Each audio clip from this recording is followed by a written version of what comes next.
I have with me today a guest that I know you are all going to love.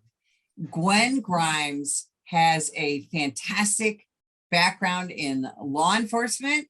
She's also been a reality TV star, and she took all of those experiences and now she's up in Alaska trying to help her brothers and sisters deal with the stress that police officers, first responders, and our brothers and sisters in the military deal with. And I want you to hear it all directly from her.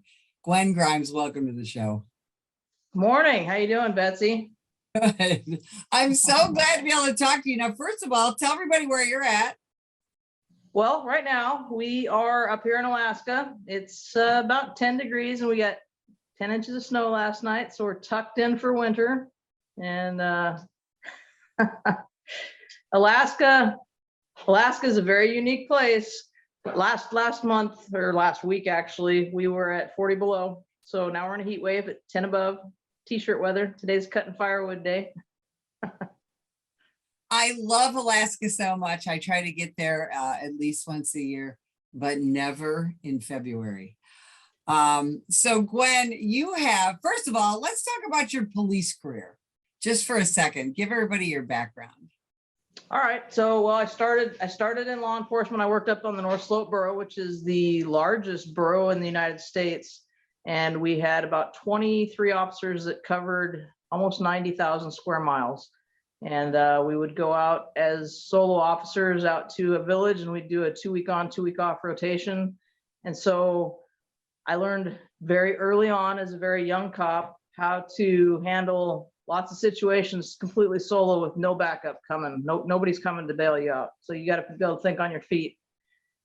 When my kids got older and needed mom home more because I was a single parent at the time, I decided to transfer down to Wasilla PD, which is more of a city police department that is just outside of Anchorage, which serves a population of about 80,000 people. And there's backup. You actually have partners with you on the street. And so I transitioned from being a remote officer handling calls by myself to a street cop that did the normal patrol with your partners and backup. And it was in Wasilla that I actually ended up getting injured in the line of duty in a vehicle accident that took out my gun arm and put me on permanent disability. Now, even though, you know, you're a disabled police officer, you're incredibly physically fit. And I know that's a big part of your life. And because of your resiliency and your fitness, you got involved in a reality TV show, didn't you? Talk about that.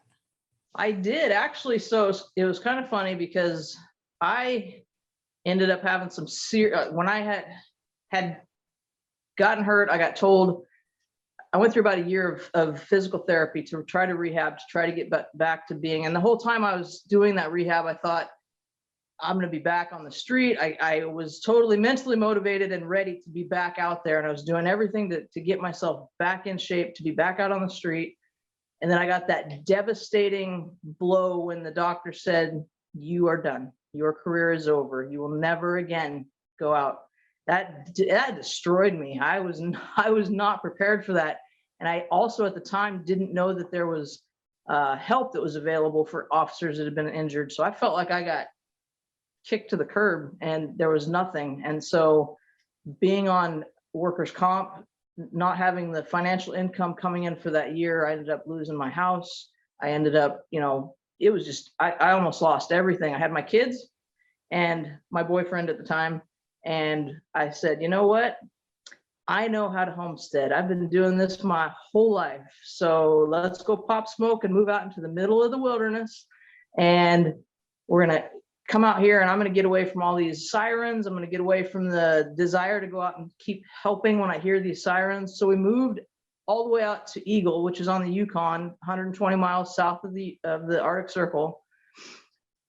But I was still kind of in cop mode. So I didn't have any kind of social presence online at all. And so I would use my boyfriend's accounts to ghost hack and go into different forums to put my 2 cents in worth without bringing it back on myself.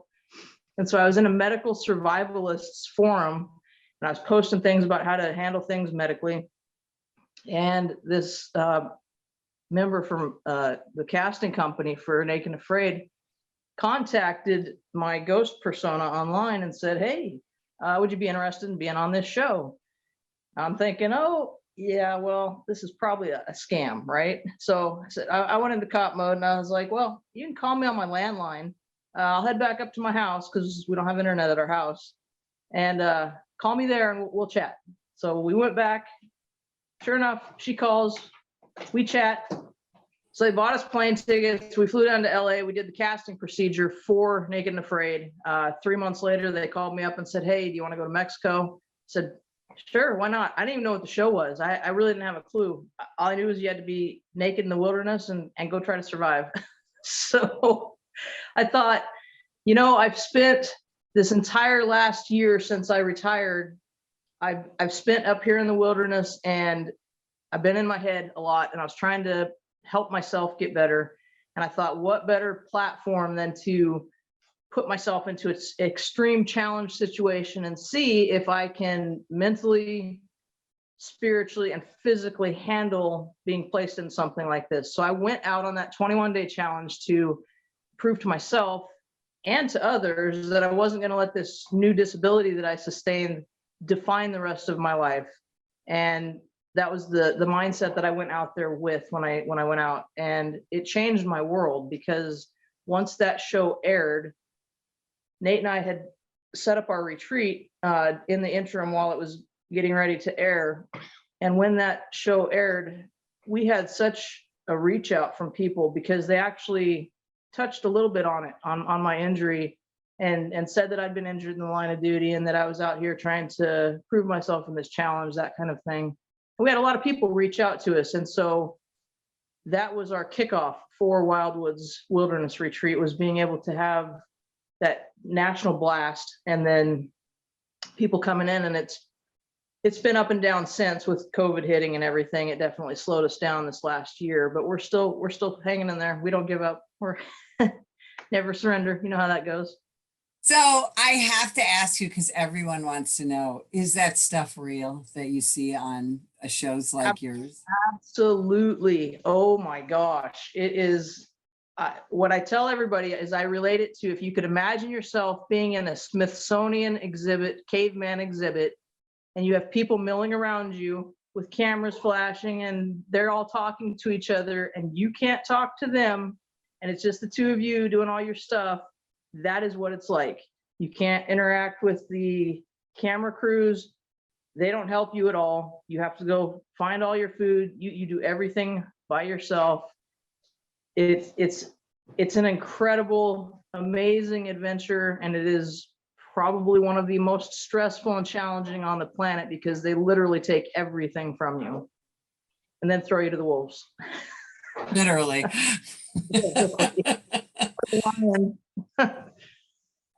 So you took, so here you are, you dealt with all those issues that a disabled cop has to deal with. And I want to point out, because I don't think most people understand this, that I think most people think when you're injured in the line of duty, that your police department takes care of you and you get paid and you get, free medical and a pension and you get money and they take care of all your needs, right? And you and I know that's not the case, but I explain that to people. Most departments, there are some departments that are very good at doing that, at supporting their officers. But from what I've found in talking to other officers that have been injured in the line of duty, and even firefighters and EMS, it doesn't matter what platform you're in necessarily, military as well, you don't have the support behind you. You're kind of pushed to the side and forgotten, and you really have to fight for anything that you do get.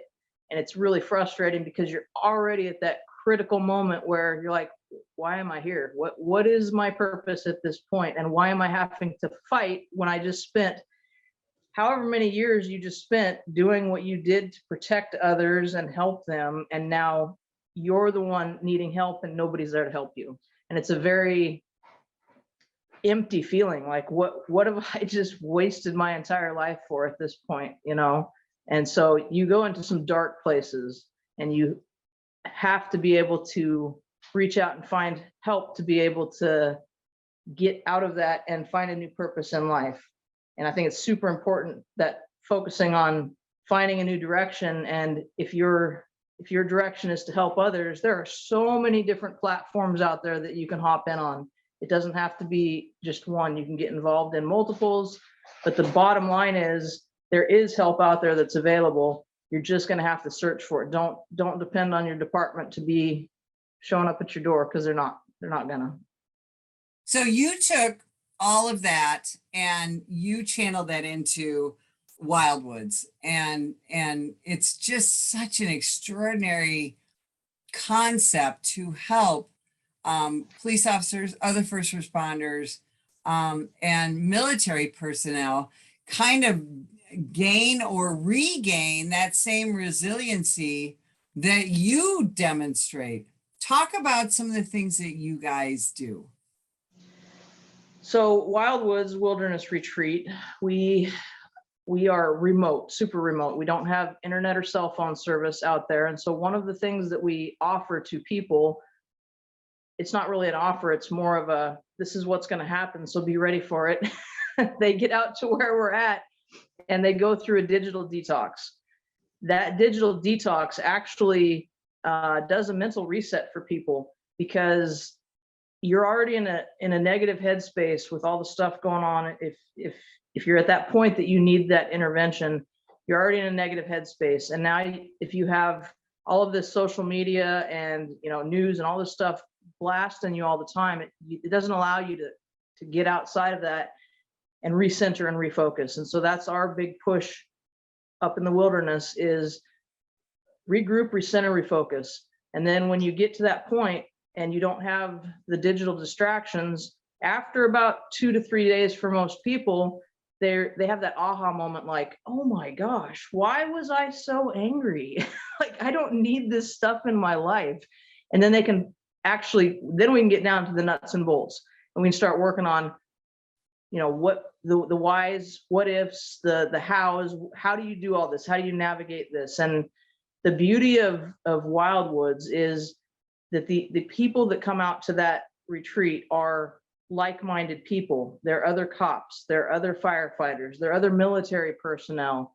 It's a band of brothers and sisters that are uniting together to help each other, and then developing that support network where you can call somebody if you need that help, because you just spent a week learning how to build primitive fires with this person, and you've had that bonding time, and you've been out, walking trails where you could get eaten by bears. It's that bonding experience.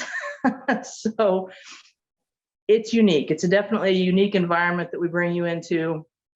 And you fly in by bush plane to get out here. It's a super remote location.